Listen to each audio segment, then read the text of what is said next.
नायब तहसीलदार यांना अधिकार नसताना देखील त्यांनी 1000 पेक्षा अधिक जन्म प्रमाणपत्रे दिल्याची उघडकीस आले आहे। जन्म प्रमाणपत्र दिल्याचे उघडकीस आले आहे आणि हा आरोप दुसरे तिसरे कुणी नसून भाजपचे वरिष्ठ नेते किरीट सोमय्या यांनी केला।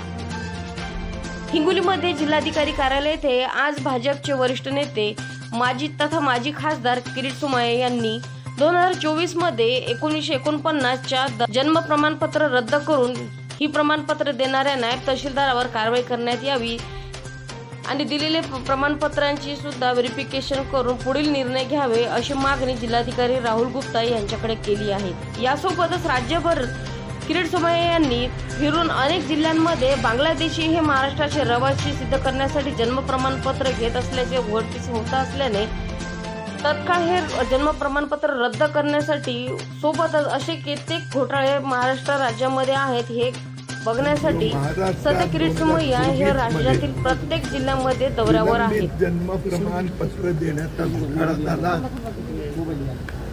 त्यात हिंगोली जिल्ह्यात पण यातले काही माहिती सापडली आहे। नायब तहसीलदार यांनी अधिकार नसताना फक्त हिंगोली तहसीलमध्ये 1000 आदेश दिले आहेत, ते रद्द करण्याची प्रक्रिया आता सुरू झालेली आहे।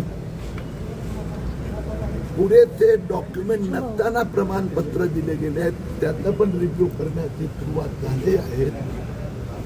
मला असं वाटतं की महिन्याभरात ही प्रक्रिया पूर्ण होईल। किती जन्म दाखले तसे तुम्हाला आढळून आलेली पहिली गोष्ट, जे नायब तहसीलदारला काय अधिकार नसताना जे दिलेले आदेश आहेत ते हिंगोली तहसीलमध्ये 1049। आता ते रद्द काल संध्याकाळी त्यांनी केले, रद्द करण्याचे आदेश दिले।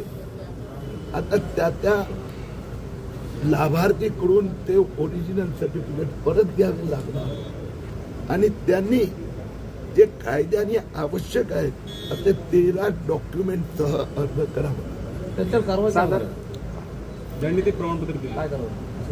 आता ते डिपार्टमेंटल इन्क्वायरी ते जिल्हाधिकारी पाहतात। सर, तुम्ही सगळ्या जिल्ह्यामध्ये फिरताय, किती कालावधी लागू शकतो?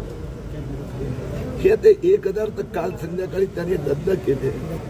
आता जे गव्हर्नमेंटचं पोर्टलवरून ते रद्द करण्याची प्रक्रिया सुरू करतायत, ते आठवड्याभरात होणार आणि प्रत्येकाचा घरी जाऊन ते कलेक्ट करण्यासाठी मध्यंतरी चंद्रशेखर बावनकुळे यांच्या अध्यक्षतेखाली मंत्रालयात मीटिंग झाली। 1 महिन्यात महाराष्ट्रात हे काम पूर्ण व्हावं, महाराष्ट्रात 50,000 असे आदेश नायब तहसीलदार यांनी दिले। सर तुम्ही सगळ्या जिल्ह्यामध्ये फिरताय, सगळ्या जिल्ह्यात फिरताय। सर हिंगोली जिल्ह्यामध्ये तुम्ही आता आलात, या जिल्ह्याचा इतिहास असा आहे की जिल्हा परिषदेचा शिक्षक आंतरराष्ट्रीय दहशतवादी संघटनेचा सदस्य निघालेला आहे, ज्याला गव्हर्नमेंट पेमेंट करायची। तर तुम्ही इतर जिल्ह्याच्या तुलनेत हिंगोलीमध्ये काही धक्कादायक आढळलंय का? हिंगोलीत आतापासून लक्ष घालायची सुरुवात केली आहे, आढळलं की नक्की तुम्हाला या प्रमाणपत्रासोबत अजून काय रडारवर आहे सर?